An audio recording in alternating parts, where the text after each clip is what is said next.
जय श्री कृष्णा दोस्तों। हर हर महादेव। कैसे हैं आप सब? स्वस्थ और सुरक्षित होंगे। दोस्तों, गुरुवार का दिन भगवान विष्णु जी का दिन, साथ ही कई लोग गुरुवार के दिन साईं बाबा को भी पूजते हैं। सबका अपना अपना इष्ट होते हैं, सबकी अपनी अपनी पूजन होती है। भगवान विष्णु माता लक्ष्मी के पति और इस सृष्टि के तारणहार हैं। उन्हें प्रसन्न करने का अर्थ है माँ लक्ष्मी भी आप पर मेहरबान हो जाएंगी। भगवान विष्णु की प्रिय वस्तु में से एक है हल्दी। जो लोग गुरुवार का व्रत करते हैं वे भी भगवान विष्णु की पूजन हल्दी से करते हैं और हल्दी के से उनका तिलक करते हैं। दोस्तों, मैं पहले की वीडियो में बता ही चुकी हूँ कि आप यदि अपने स्नान के जल में थोड़ी सी चुटकी भर हल्दी डालते हैं तो आपकी बहुत सारी समस्याएं, जिन बच्चों का विवाह नहीं हो पा रहा, संबंध नहीं जम पा रहा, उनके बहुत जल्दी योग जमते हैं। और यदि आप केले की पूजन करते हैं और उसमें चुटकी भर हल्दी समर्पित करते हैं, उससे आपके घर में माँ लक्ष्मी स्थिर रूप से निवास करने लगती है। यदि तुलसी माँ को आप थोड़ी सी हल्दी समर्पित करते हैं तो तुलसी माँ प्रसन्न होकर आपको धन निधानी से पूरित कर देती है। आप सूर्य देव को जल समर्पित करते हैं, उसमें थोड़ी सी हल्दी यदि जल में डाल लेते हैं तो सूर्य नारायण प्रसन्न होकर अनेकानेक आशीर्वाद आपको प्रदान करते हैं। और जिस पर सूर्य देवता प्रसन्न होते हैं उन पर कभी भी शनि की कुदृष्टि नहीं पड़ती। इसके साथ ही यदि आप गुरुवार के दिन किसी भी शुभ कार्य के लिए जा रहे हैं तो पहले यदि छोटा सा हल्दी का टीका आप गणेश जी को लगाएं और फिर हल्दी से अपने माथे पर तिलक करके निकलें। ऐसा करने से आपके काम में किसी भी प्रकार की बाधाएं यदि आने वाली हों दूर हो जाती हैं और शुभ फल की प्राप्ति होती है। अवश्य आपको उस कार्य में सफलता मिलती ही मिलती है। दोस्तों, यदि किसी बच्चे का संबंध नहीं जम पा रहा, विवाह नहीं हो पा रहा है, तो आप उससे नियमित हर गुरुवार, प्रत्येक बृहस्पतिवार आप थोड़ा सा शहद केली के वृक्ष में समर्पित करवाएं। केली का यदि पौधा आपके घर में तो आप उसमें भी कर सकते हैं, चुटकी, बिल्कुल जरा सा बूंद भर। और यदि मंदिर में है तो आप मंदिर में भी शहद चढ़वा सकते हैं। इससे बहुत ही जल्दी शादी के योग बनते हैं। यदि किसी के दाम्पत्य जीवन में कुछ मन मुटाव चल रहा है, आपस में बन ही नहीं रही है, तो आप ये कार्य कर सकते हैं। जितना मीठा शहद होता है उतनी ही मिठास आपके रिश्तों में बढ़ जाएगी। आप किसी भी रिश्ते के लिए कर सकते हैं, लेकिन दाम्पत्य जीवन के लिए बहुत ही श्रेष्ठ उपाय है। आप कर देखें विश्वास और श्रद्धा के साथ। साथ ही आज के लिए बहुत ही विशेष उपाय दोस्तों, शाम से आप रात्रि में 9 बजे तक भी ये कार्य करते हैं तो आप अवश्य करें। आप देखना आपके जीवन में एक चमत्कारिक परिवर्तन होगा। बहुत ही पॉजिटिव आपको रिजल्ट मिलने वाले हैं, क्योंकि बृहस्पति देव को प्रसन्न करने के लिए यदि गुरुवार के दिन आप पीली वस्तुओं का दान करते हैं, चाहे कितनी भी मात्रा में करें, ऐसा नहीं, जितना करने में आप सक्षम हैं उतना दान कर सकते हैं। जैसे चने की दाल, हल्दी, यदि पीले वस्त्र दान कर सकते हैं तो पीले वस्त्र, और नहीं कर सकते हैं तो आप बेसन के लड्डू किसी योग्य ब्राह्मण को दान करें, या कोई गरीब बच्चा, कोई निर्धन व्यक्ति, यदि आपको ऐसा लगता है कि इसे देना अच्छा रहेगा, इसे लड्डू खाकर ये खुश होगा और आपको आशीर्वाद देगा, अवश्य आप ये कार्य करें कि जितनी भी मात्रा में आपको देना है, जितनी क्वांटिटी में देना है, आप बेसन के लड्डू किसी निर्धन व्यक्ति को दें या किसी बच्चे को। क्योंकि पहली बात तो यदि बच्चे के चेहरे पर खुशी आ गई, वहीं से आपका पॉजिटिव समय शुरू हो गया, अच्छा समय शुरू हो गया। और क्योंकि हम सोचते हैं ब्राह्मणों को ही दान करते हैं, बहुत अच्छी बात है, करना भी चाहिए, लेकिन कई बार थोड़ा सा हम अपने मन को बदल सकते हैं। किसी निर्धन व्यक्ति को जिसको आवश्यकता है, जो उस वस्तु का मूल्य समझे और खुश होकर उस वस्तु को ग्रहण करे।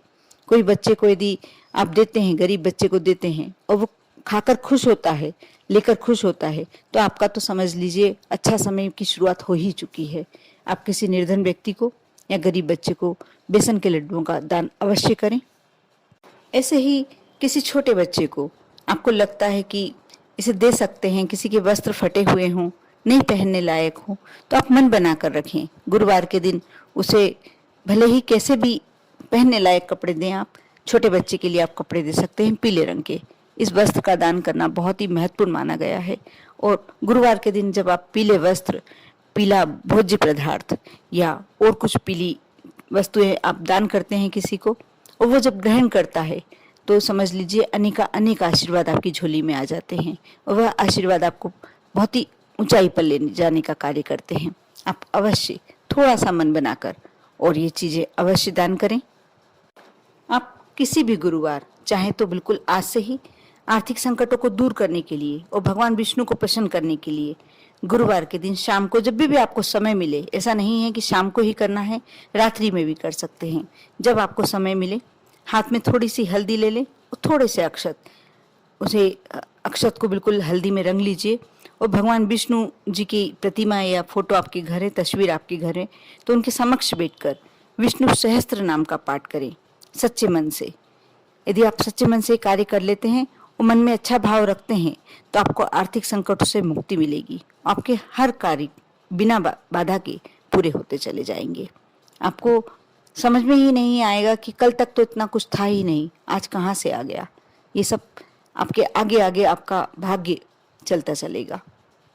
साथ ही एक महा उपाय, बहुत छोटा सा उपाय है, लेकिन इसे कर कर आप अपने भाग्य को मजबूत कर सकते हैं, किस्मत को बिल्कुल बदल सकते हैं। अब यदि आपको लग रहा है कि आपके यहाँ का धन का आगमन कुछ रुक गया है या आ तो रहा है लेकिन अनावश्यक खर्चे, जैसे हॉस्पिटलों के खर्चे बढ़ गए हैं या कुछ ऐसे जगह जा रहा है, बच्चे आपकी गलत राह पे चले गए हैं या और कुछ जगह आपका धन खर्च हो रहा है, तो आप ये उपाय अवश्य करें।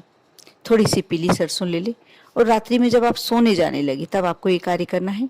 आप अपने घर के हर कमरों में थोड़ा थोड़ा सा दो चार दाने डाल दें और सुबह जब उठें, यदि आपके यहाँ मैट भी आती है तो आप ये कार्य स्वयं करें।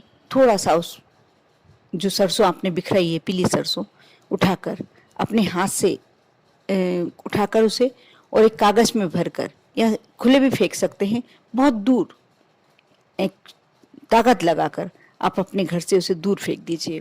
अब देखना जितने भी आपके घर में अनावश्यक खर्चे हो रहे हैं, धन के खर्च कुछ गलत राह पर जा रहे हैं, तो आप ये मानकर चलिए ये सब होना धीरे धीरे कम होते होते बंद हो जाएगा। करके देखिए विश्वास और श्रद्धा के साथ, क्योंकि जो हम कार्य करते हैं यदि हम सिर्फ ये सोच के करते हैं कि करना है कर लेते हैं और क्या रिजल्ट मिलेगा उसकी हमें चिंता नहीं है, ऐसा नहीं है। आप उसे सोच कर चलते हैं कि हमें इसका पॉजिटिव रिजल्ट ही मिलेगा, हमने ये कार्य कर लिया, हमें 100% सफलता ही मिलेगी। क्योंकि एक तरह के बच्चे होते हैं, एग्जाम दे लिया, ठीक है, रिजल्ट आने पे देखेंगे पास हुए कि फेल, और एक बच्चे को पूरा विश्वास होता है कि नहीं मैं फर्स्ट डिवीज़न ही पास होने वाला हूँ, मुझे इतने अच्छे ही परसेंट आने वाले हैं। और आप देख के रखना कि वो बच्चे को फर्स्ट डिवीज़न में ही वो पास होता है और फर्स्ट रैंक ही बनती है, क्योंकि उसका विश्वास, उसके जो अंदर शक्ति होती है वो कार्य करती है। जब आप कोई भी कार्य करते हैं और अपने अंदर पॉजिटिव ऊर्जा लेके कार्य करते हैं, आपका कार्य वहीं से सफल होना शुरू हो जाता है। कर देखिए, बहुत ही छोटे छोटे उपाय बताती हूँ मैं, लेकिन जब आप इसको करते हैं तो आप मान कर चलिए। कई लोग बोलते हैं कि आप जो उपाय बताते हैं वो हम करते हैं और हमें बहुत ही पॉजिटिव रिजल्ट मिलता है। आप भी करके देखिए, एक बार विश्वास करके देखिए, मन से श्रद्धा को, अपने इष्ट को याद करते हुए करके देखिए। आप पर और आपके पूरे परिवार पर भोलेनाथ की कृपा हमेशा बनी रहे। ओम नमः शिवाय।